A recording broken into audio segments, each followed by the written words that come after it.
Bengali study গাইডের পক্ষ থেকে সকলকে স্বাগত। আজকে বর্ধমান বিশ্ববিদ্যালয়ে বাংলা মাইনর যাদের 3 বছরের বাংলা পাঠ্য তাদের ছোট গল্প থেকে যাবতীয় প্রশ্নের উত্তর আমি দিয়ে দেওয়ার চেষ্টা করছি। তোমরা ভিডিওটা প্রথম থেকে শেষ পর্যন্ত শোনার চেষ্টা করবে, কারণ এখানে যাবতীয় ছোট প্রশ্ন এবং তার উত্তর দেয়া থাকবে। প্রথম গল্প রসময়ী রসিকতা, প্রভাত কুমার মুখোপাধ্যায়ের লেখা। গল্পটি কত সালে কোন পত্রিকায় প্রকাশিত হয়? গল্পটি প্রথম প্রকাশ ঘটে 1316 বঙ্গাব্দে প্রবাসী পত্রিকায়। গল্পটি কোন গল্পগ্রন্থের অন্তর্গত? গল্পটি গল্পাঞ্জলি গল্পগ্রন্থের অন্তর্গত। গল্পাঞ্জলি গল্পগ্রন্থটি 1913-তে প্রকাশিত হয়। এই গল্পটি কোন ধরনের গল্প? গল্পটি কৌতুক রসাশ্রিত আদ্যান্ত হাস্যরসাত্মক গল্প। রসময়ী রসিকতা গল্পটিতে কটি পরিচ্ছেদ আছে?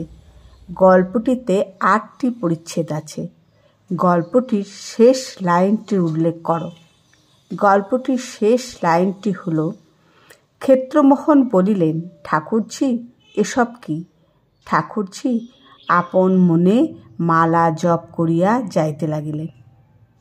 রসময়ী রসিকতা গল্পে রসময়ী কে? রসময়ী হলেন ক্ষেত্রমোহনবাবুর স্ত্রী, যিনি গল্পের প্রধান চরিত্র। তার এরকম নামের কারণ কি? এরকম নামের কারণ হলো যার মধ্যে অনেক রস বর্তমান থাকে। এক্ষেত্রে গল্পকার বলেছেন, তবে রসও অনেকগুলি আছে কি না? এক্ষেত্রে রৌদ্ররস। ক্ষেত্রমোহন কে? তার বাড়ি কোথায়? ক্ষেত্রমোহন বাবু জেলা কোর্টের প্রখ্যাত মোক্তার। তার আদি বাড়ি হুগলিতে ছিল না। পয়সা উপার্জনের জন্য হুগলিতেই বাড়ি করে বসবাস শুরু করেন। রসময়ীর পিত্রালয় কোথায়? রসময়ীর পিত্রালয় হালি শহরের চৌধুরী পাড়ায়। তার কয়টি সন্তান ছিল? তিনি নিঃসন্তান ছিলেন। রসময়ীর পিত্রালয়ে কে কে আছেন? পিতামাতার অনেক দিন মৃত্যু হয়েছে। এখন সে বাড়িতে রসময়ীর বিধবা দিদি বিনোদিনী এবং তার 2টি ছোট ভাই নবীন ও সুবোধ বাস করে। ক্ষেত্রমোহন বাবু দ্বিতীয়বার কাকে বিয়ে করতে যান? চুঁচড়ার হরিশ চাটুর্যে, যিনি জজ আদালতে কাজ করেন, তার 13 বছরের মেয়েকে। রসময়ী মৃত্যুর পর তার মুখাগ্নি করে কে?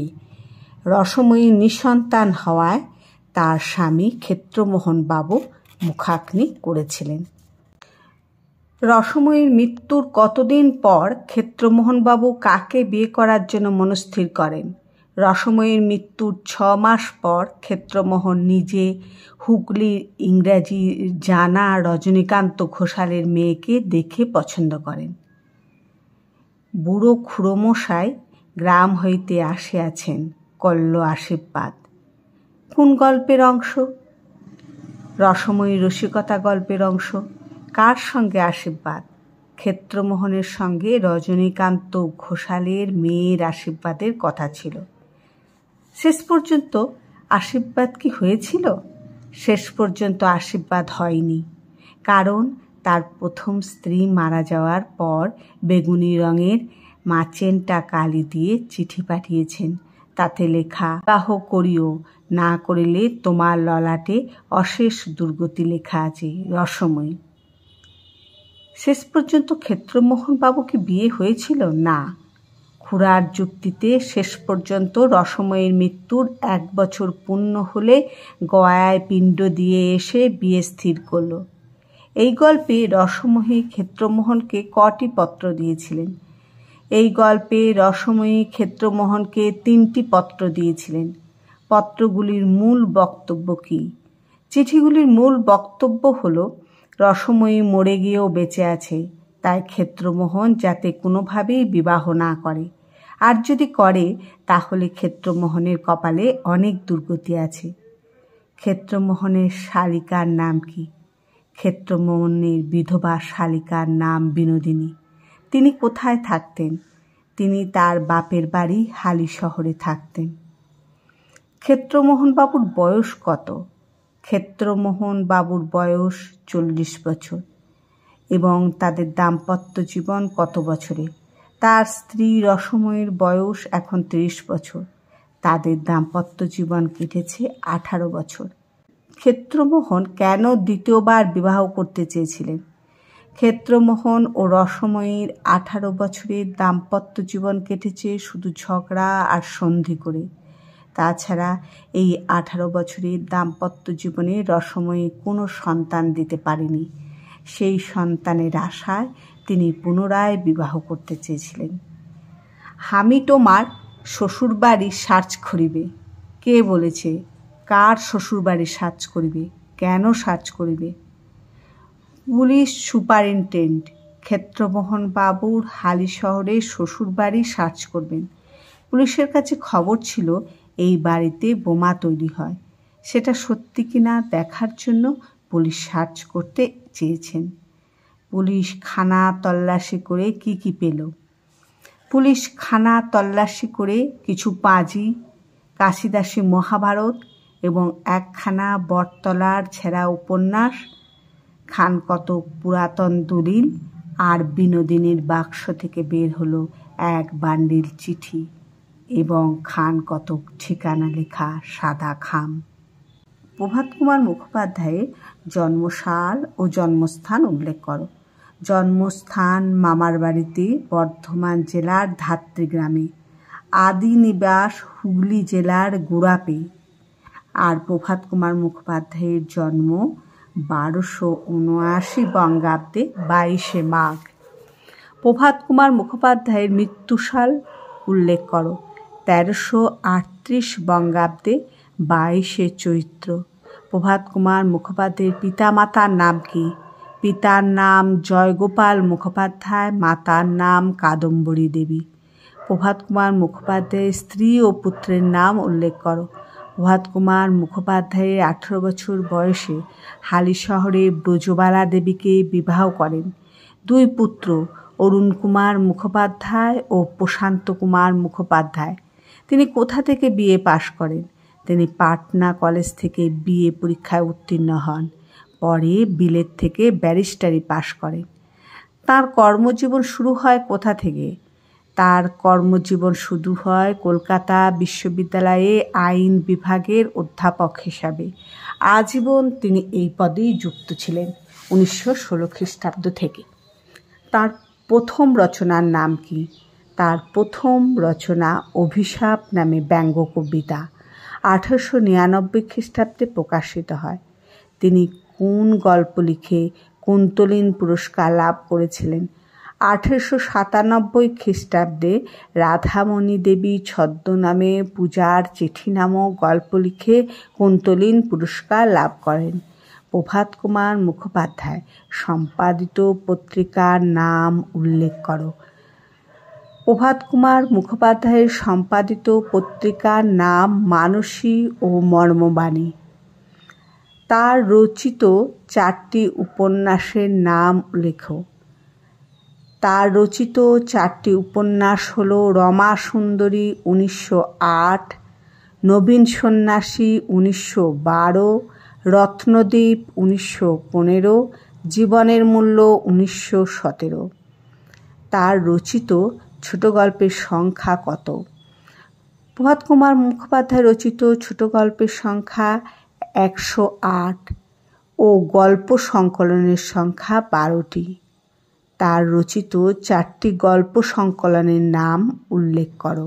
রচিত গল্প সংকলনগুলি হল নবকথা 1899, দেশি ও বিলাতি 1909, গল্পাঞ্জলি 1913 ও গহনার বাক্স ও অন্যান্য গল্প 1921। বাংলার মোপাসা কাকে বলা হয়? বাংলার মোপাসা বলা হয় প্রভাতকুমার মুখোপাধ্যায়কে। এই প্রসঙ্গে জগদীশ ভট্টাচার্য বলেছেন, মোপাসার মতোই প্রভাতকুমারও জীবনের ভাষ্যকার নয়, উন্মেষকার।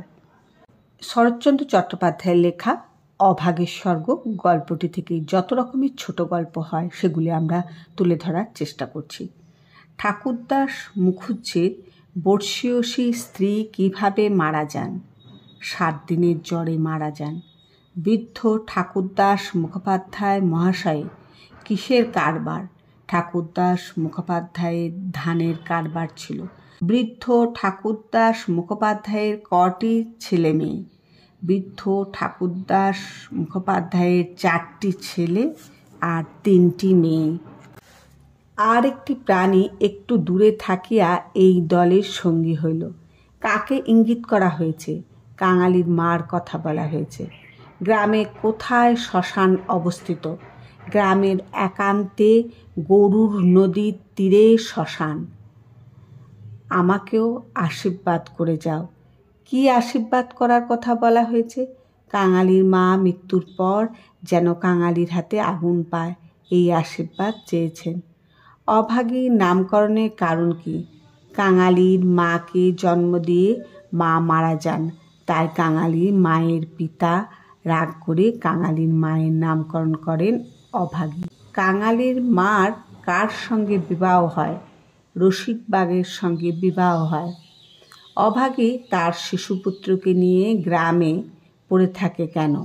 অভাগীর স্বামী অন্য নারীকে নিয়ে অন্য গ্রামে চলে যায়, তাই অভাগী তার শিশুপুত্রকে সঙ্গে নিয়ে গ্রামে পড়ে থাকে। কাঙালি আজ কত বছরে পা দিয়েছে? কাঙালি আজ 15 বছরে পা দিয়েছে। কাঙালি কিসের কাজ শিখতে আরম্ভ করেছে? কাঙালি বেতের কাজ শিখতে আরম্ভ করেছে। কাঙালির মার মতো সতীলক্ষ্মী আর দুলে পাড়ায় নেই। কে বলেছে কথা? এ কথা বলেছে বিন্দির মা। কাঙালি কবিরাজকে ডেকে আনার জন্য কি করে?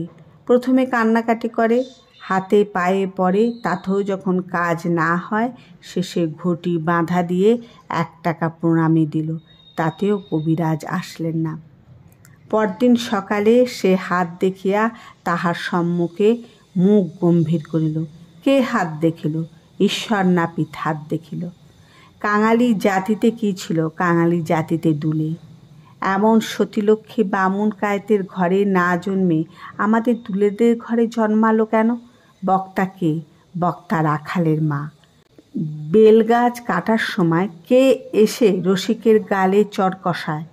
জমিদারের দারোয়ান রসিকের গালে চর কষায়। হিন্দুস্থানি দারোয়ান কাঙালির গায়ে হাত দিল না কেন? কাঙালি তার জননীর মৃতদেহ স্পর্শ করেছে, তাই অশৌচের ভয়ে তার গায়ে হাত দিল না হিন্দুস্থানি দারোয়ান। জমিদারের গোমস্তার নাম কি?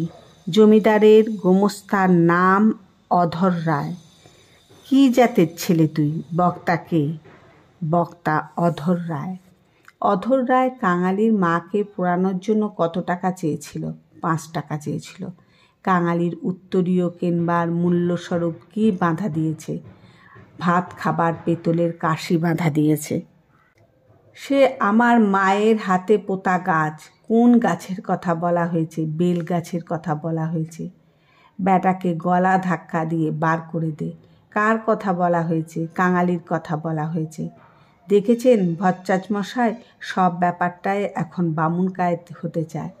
বক্তা এখানে মুখোপাধ্যায় মহাশয়ের বড় ছেলে। তোদের যেতে কে কবে আবার পোড়ায় রে? বক্তা ভট্টাচার্য মশাই। কত সময়ের অভিজ্ঞতায় সংসারে কাঙালি যেন একবারে বুড়ো হয়ে গিয়েছিল। ঘণ্টা 2-এর অভিজ্ঞতায়। কে কাঙালির হাতে একটা খড়ের আঁটি জেলে দিয়েছিল? রাখালের মা কাঙালির হাতে একটা খড়ের আঁটি জেলে দিয়েছিল। এ যেন বড় বাড়ির গিন্নি 50 বৎসর পরে একবার নতুন করিয়া তাহার স্বামী গৃহে যাত্রা করিতেছে। এ কথা বলার কারণ কি? ঠাকুরদাস মুখুজ্জের স্ত্রী 7 দিনের জ্বরে মারা গেলেন। মেয়েরা কাঁদতে কাঁদতে মায়ের পায়ে গাঢ় করে আলতা, মাথায় ঘন করে সিঁদুর লেপে দিল। বধূরা ললাট চন্দনে চর্বিত নিলে। পুষ্পে পত্রে গন্ধে মাল্যে কলরবে মনে হলো না কোনো শোকের ব্যাপার। ধুমধাম দেখে এই কথাটি বলা হয়েছিল। বেশ করেছে, হারামজাদা খাজনা দেয়নি বুঝি? কে কাকে কথা বলেছে? জমিদারের গোমস্তা অধর রায় কাঙালিকে কথা বলেছে। কাঙালি অস্ফুটে শুধু কহিল, যা বলতে নেই। কাঙালিকে তার মা কি বলেছিল? কাঙালিকে তার মা বলেছিল, তোর হাতের আগুন যদি পাই বাবা, বামুন মার মতো আমিও স্বর্গে যেতে পারবো।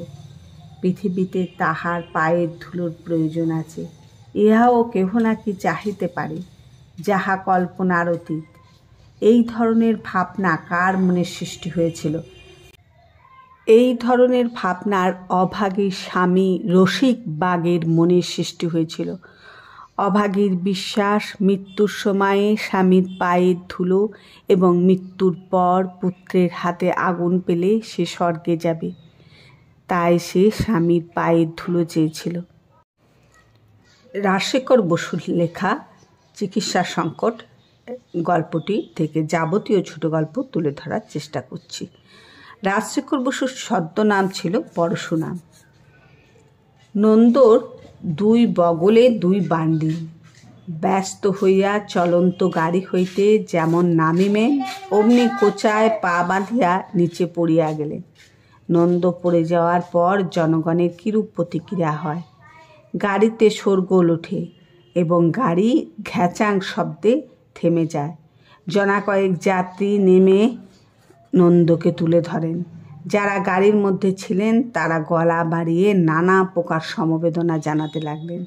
কেউ সিদ্ধান্ত করল নন্দ মৃগরোগী, কেউ বলে নিঘাত ভিন্নি খেয়েছে, কেউ বলল মাতাল, কেউ বলল বাঙাল, কেউ বলল পাড়াগের ভূত। নন্দর চেহারা ও সম্পত্তির পরিচয় বর্ণনা করো। নন্দর বয়স 40, শ্যামবর্ণ, বেটে, গোলগাল চেহারা। তার পিতা পশ্চিমে চাকরি করে বিস্তর টাকা উপার্জন করেছিলেন এবং মৃত্যুকালে একমাত্র সন্তান নন্দর জন্য কলকাতায় একটি বড় বাড়ি, বিস্তর আসবাব এবং মস্ত এক গোছা কোম্পানির কাগজ রেখে যান। বিবাহের ফুরসত কোথায়? বিবাহের ফুরসত নেই কেন? নন্দবাবু বিবাহের 1 বছর পরেই বিপত্নিক হন, তারপর আর বিবাহ করেননি। মাতা বহুদিন মৃতা, বাড়িতে একমাত্র স্ত্রীলোক এক বৃদ্ধা পিসি। নন্দবাবুর দ্বিতীয়বার বিবাহ করিতে আপত্তি নেই, কিন্তু বিবাহ হয়নি তার একমাত্র কারণ আলস্য। থিয়েটার, সিনেমা, ফুটবলের ম্যাচ, রেস, বন্ধুবর্গের সংসর্গে দিন কেটে যায়, বিবাহের ফুরসত পায়নি। দুহাই আপনার, সত্যি করে বলুন আমার কি হয়েছে? বক্তা কে? বক্তা নন্দবাবু। কাকে উদ্দেশ্য করে উক্তি? ডাক্তার মিস বিপুলা মল্লিককে উদ্দেশ্য করে উক্তি। যাকে উদ্দেশ্য করে উক্তি তার বক্তব্য কী ছিল? বক্তার উত্তরে মিস বিপুলা মল্লিক বলেন, নন্দবাবু যা ভাবছেন তার কিছুই হয়নি, শুধু ওনার একজন অভিভাবক দরকার। নন্দবাবু ভীষণ প্রতিজ্ঞা করলেন। নন্দবাবুর এইরূপ প্রতিজ্ঞার কারণ কি? নন্দবাবু পড়ে গিয়ে আঘাত না পেলেও আশেপাশের লোকেরা ও বন্ধুগণের পরামর্শে তার মনে ভয়ানক অসুখের জন্ম হয়। জন্ম নেয় মনের অসুখ, আর তার চিকিৎসায় মরিয়া হয়ে চিকিৎসকের কাছে ছুটে। অপেশাদারী চিকিৎসকের পাল্লায় পড়ে প্রতারিত হন। তখন তিনি প্রতিজ্ঞা করেন। প্রতিজ্ঞা কী ছিল? প্রতিজ্ঞা ছিল যে নন্দবাবু আর বন্ধুগণের পরামর্শ শুনবেন না, নিজের ব্যবস্থা নিজেই করবেন। মাইনর বাংলায় পাঠ্য 4টি গল্পের মধ্যে রসময়ী রসিকতা প্রভাত কুমার মুখোপাধ্যায়, অভাগের স্বর্গ শরৎচন্দ্র চট্টোপাধ্যায়, চিকিৎসা সংকট পরশুরাম, এই 3টি গল্প থেকে ছোট প্রশ্নগুলো আমি আলোচনা করলাম। আর মহাশ্বেতা দেবীর লেখা মাদার ইন্ডিয়া গল্প থেকে যাবতীয় ছোট প্রশ্ন গল্পটির শেষে দেয়া আছে। যেখানে আমি গল্পটি পাঠ করেছি সেই ভিডিওর শেষে আমি এই গল্প থেকে যাবতীয় ছোট প্রশ্ন তুলে ধরার চেষ্টা করেছি। ভিডিওটা প্রথম থেকে শেষ পর্যন্ত খুব মন দিয়ে ভালো করে শুনবে, এখান থেকে যাবতীয় ছোট প্রশ্ন কমন পেয়ে যাবে। পরবর্তী অন্য একটি ভিডিও নিয়ে আবার তোমাদের কাছে উপস্থিত হব। ততক্ষণ ভালো থাকবে, সুস্থ থাকবে।